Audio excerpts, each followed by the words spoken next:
ሰላም ወደ አድማጮቻችን ይህ ያያ ስፖርት ነው። ወደ አድማጮቻችን በዛሬ ፕሮግራማችን የመድፈኞቹን ቀጣዩን የክረምት የዝውውር መስኮት የሚመለከቱ አንድሬ በርታ፣ ጄምስ ኤሊየስ እንግዲህ ከአርሰናል ቴክኒካል ዳይሬክተርነቱ ለቋል። ስለ ዴቪድ ራያ እናወራለን። መድፈኞቹ አሁንም ግብ ጠባቂ ይፈልጋሉ የሚሉ መረጃዎች ወጥተዋል።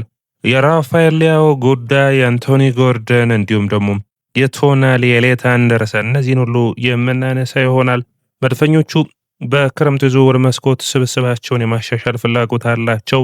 አንድሬ በርታ ፋብሪዚዮ ሮማኖ እንደተናገረው በድብቅ እየሰሩ ይገኛሉ። ታዲያ የዘንድሮ የውድድር ዓመት ዋንጫ ማሸነፍ የመጀመሪያ ተቀዳሚ ዓላማቸው ነው። ነገር ግን ለክረምቱ ቅድመ ዝግጅትን እያደረጉ ይገኛሉ። ወደ አድማጮቻችን ይህ ያያ ስፖርት ነው። ያያ ስፖርትን ላይክ፣ ሼር፣ ኮሜንት፣ ሰብስክራይብ ማድረጋችሁን አትርሱ።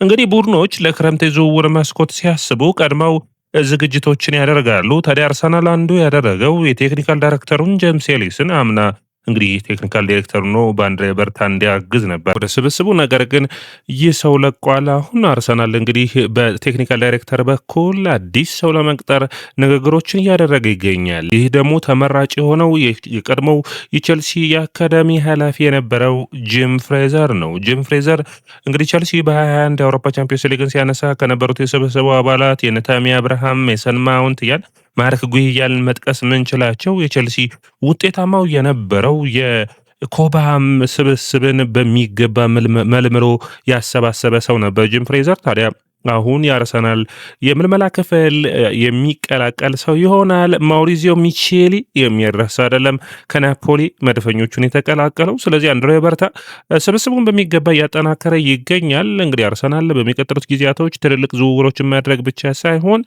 ታዳጊ ተጫዋቾችን፣ ትልቅ ትርጉም ሊኖራቸው የሚችሉ ተጫዋቾችን ማስፈረም ላይ የሚያተኩር ይሆናል።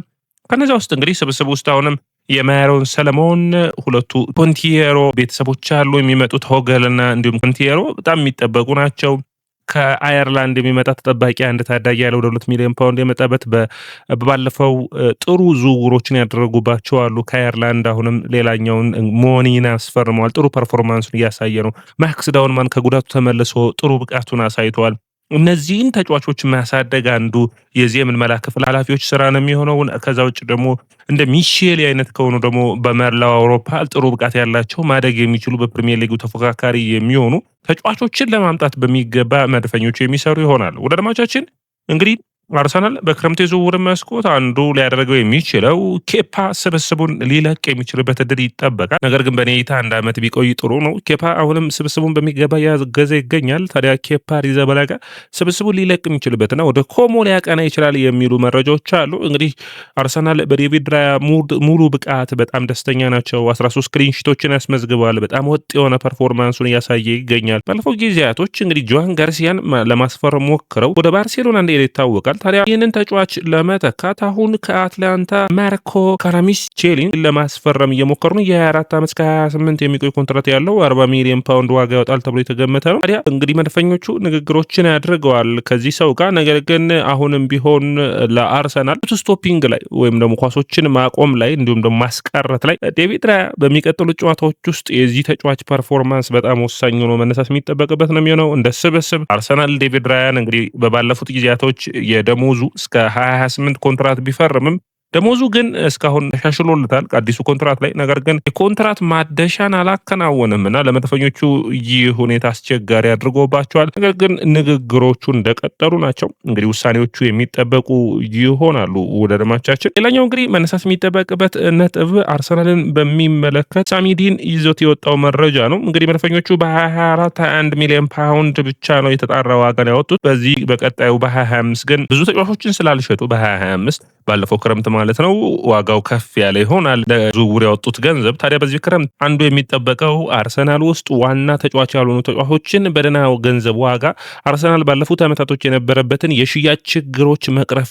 የሚጠበቅበት ይሆናል። ታዲያ እዚህ ስብስብ ውስጥ እንደ ቤን ዋይት፣ ኖርጋርድ አይነት ተጫዋቾች ስብስቡን የሚለቁ ይሆናል ተብሎ ይጠበቃል። ከነዚህ ተጫዋቾች ታዲያ ገብርኤል ማርቲኔሊን ጨምሮ ገብርኤል ሄሱስን ጨምሮ የተሻለ ገንዘብን መድፈኞቹ ለማግኘት ይፈልጋሉ። ያንን በሚገባ በድርድሮች ወቅት የሚያካሂዱት ይሆናል። ባለፉት ጊዜያቶች ኦዴጋርድን በሚመለከት ግን የወጣውን መረጃ እንግዲህ ፉትቦል ለንደን ውድቅ አድርጎታል። ኦዴጋርድ አርሰናልን መልቀቅ የሚፈልግ ተጫዋች አይደለም የሚለው እንግዲህ በክረምቱ አንዱ የሚጠበቀው የገብርኤል ሄሱስ ክለቡን የመልቀቅ ጉዳይ ነው። ታዲያ ሄሱስ በመጨረሻ አርሰናልን የሚለቅበት የውድድር ዓመት ይህ ይሆናል ተብሎ ይጠበቃል። ዋንጫዎችን ያሸንፋሉ የሚለው ትልቅ ጥያቄ ቢሆንም አንድ ዓመት ነው ኮንትራቱ ላይ የሚቀረው። ታዲያ የኤሲ ሚላን ዳይሬክተሮች ንግግሮችን አድርገዋል ከገብርኤል ሄሱስ ጋር። ሄሱስ ጥሩ የሚባል እንግዲህ በአጥቂ መስመር ላይ አርሰናልን ባለፉት ዓመታቶች አግዟል። ነገር ግን የጉዳት ችግሩ አርሰናልን ዋጋ ያስከፈለው እንደሆነ የሚታወቅ ነው። ታዲያ ኤሲ ሚላን ይህንን ተጫዋች ለመውሰድ ይፈልጋሉ። ታዲያ መድፈኞቹ ደግሞ ከኤሲ ሚላን ራፋኤል ሊያኦን ይፈልጋሉ። ሊያኦ እንግዲህ የአርሰናል ስብስብን ያደንቃል። ወደ እንግሊዝ ፕሪሚየር ሊግ መምጣትን ይፈልጋል። እንግዲህ ይህ ተጫዋች እስከ 75 ሚሊዮን ዩሮ መድፈኞቹ ማውጣት ይፈልጋሉ። ታዲያ ሄሱስ እና ሊያኦ ሊለዋወጡ እንዲሁም ደግሞ በገንዘብ ጨምሮ መድፈኞቹ ንግግሮችን ሊያደርጉ የሚችሉበት ይሆናል ተብሎ ይጠበቃል። ነገር ግን በመድፈኞቹ በኩል ራፋኤል ሊያኦ ብቸኛው የግራ መስመር ተመራጭ አይደለም። አንቶኒ ጎርደን አለ እዚህ ላይ ጉዳድማቻችን። ሌላኛው መነሳት የሚጠበቅበት እዚሁ መስመር ላይ ጥሩ ፐርፎርማንስ ጁሊያን አልቫሬዝም የሄሱስ ተተኪ አድርገው ማምጣትም ያስባሉ መድፈኞቹ። ታዲያ ስብስብ ውስጥ ግን መድፈኞቹ ትክክለኛ ዋጋ የሚቀርብላቸው ከሆኑ በዝውውር መስኮቱ ላይ ተጫዋቾችን የመለቀቅ ፍላጎታቸው እንዳለ መረሳት የለበትም። ፋብሪዚዮ ሮማኖ እንደዘገበው ከሆነ አርሰናል ቡድኑን ለማሻሻል የግራ መስመር ተጫዋች እንደሚፈልግ በአማካይ መስመርም ወጣት የቀኝ መስመር ተመላላሽም ቤን ዋይትን የሚተካ ለማስፈረም ፍላጎት እንዳለ የሚታወቅ ነው። ታዲያ በእነዚህ ቦታዎች ላይ ትልልቅ ተጫዋቾችን ምርጫቸው አድርጓል። አንደኛው ሳንድሮ ቶናሊ ነው በአማካይ መስመር። ነገር ግን ትናንት ጀምሮ ደግሞ አርሰናል ወደ ኤሌት አንደርሰን ዝውውር ገብቷል። መድፈኞቹ 100 ሚሊዮን የመክፈል ፍላጎት አላቸው የሚሉ መረጃዎች ወጥተዋል። ጁሊያን አልቫሬዝን በሚመለከትም ባርሴሎና ዴኮ ከዚህ ተጫዋች ላይ ያላቸውን ፍላጎት አቀሳቅዟል። ስለዚህ አርሰናል እንግዲህ ጁሊያን አልቫሬዝን ለማስፈረም ወደ ዝውውር መስኮቱ የመግባት እድል አለው የሚሉ መረጃዎች ወጥተዋል።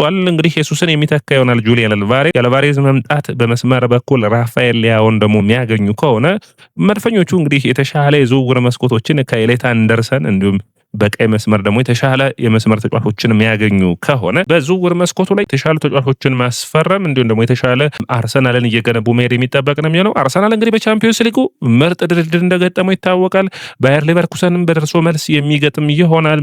ይህንን ተከትሎ ሃቨርትዝ እና እንዲሁም ደግሞ ሂንካፔ እንግዲህ ከዚህ በፊት የተጫወቱበት ቡድን የሚመለሱ ይሆናል። አርሰናል ከዛ በመቀጠል የሚያገኘው የስፖርቲንግ እና የቡሮ ግሌምትን አሸናፊ ነው። በዚህ መስመር ላይ ደግሞ ባርሴሎና እና ኒውካስትል፣ አትሌቲኮ ወይም ደግሞ ስፐርስ በግማሽ ፍጻሜ ማግኘት እድል ይኖረዋል። መድፈኞቹ ይህንን የውድድር ዓመት በዋንጫ ለመጨረስ አንዱ የአውሮፓ ቻምፒዮንስ ሊግ ጥሩ እድላቸውን በሚገባ መጠቀም ያለባቸው ይመስለኛል። ሌላኛው ቤን ዋይት እና ሃቨርትዝ ከጉዳታቸው ሙሉ በሙሉ ተመልሰዋል። ቪክቶር ዮኬሬስ፣ ሃቨርትዝ እና ሄሱስ በውድድር ዓመቱ ላይ አርሰናል የሚፈልጋቸውን ጎሎች በተለይ ዮኬሬስ ባለፉት ጨዋታዎች ላይ ማስቆጠሩን ተከትሎ ይህንን ብቃት ማስቀጠል የሚያስፈልግ ነው። በሁሉም ውድድሮች የነዚህን አጥቂዎች ሙሉ በሙሉ ጠንካራ ፐርፎርማንስ ላይ መገኘት አርሰናል ይፈልጋልና እድሎችን መፍጠር፣ ሹቶችን ማስቆጠር፣ ጎሎችን መፍጠር የሚያስፈልግ ነው የሚሆነው። እንግዲህ ዮኬሬስ በዘንድሮው ውድድር ዓመት ስንት ጎሎችን ያስቆጠራል በሁሉ መድረክ ትልቅ ጥያቄ ቢሆንም በቀሪዎቹ ጨዋታዎች በእንግሊዝ ፕሪሚየር ሊግ አርሰናል የሚያደርጋቸው 10 ጨዋታዎች ይቀራሉ። ከዛ በመቀጠል በአውሮፓ ቻምፒዮንስ ሊግ ምን ያክል ይጓዛሉ፣ በኤፍኤ ካፕ እና በካራባኦ ካፕ የፍጻሜ ጨዋታዎች እንዴት አይነት ፐርፎርማንሱን ያሳያል የሚለው እንግዲህ ትልቆቹ ጥያቄዎች ነው የሚሆኑት። ውድ አድማጮቻችን ይህ የያ ስፖርት ነው። የያ ስፖርት ላይክ፣ ሼር፣ ኮሜንት፣ ሰብስክራይብ ማድረጋችሁን አትርሱ።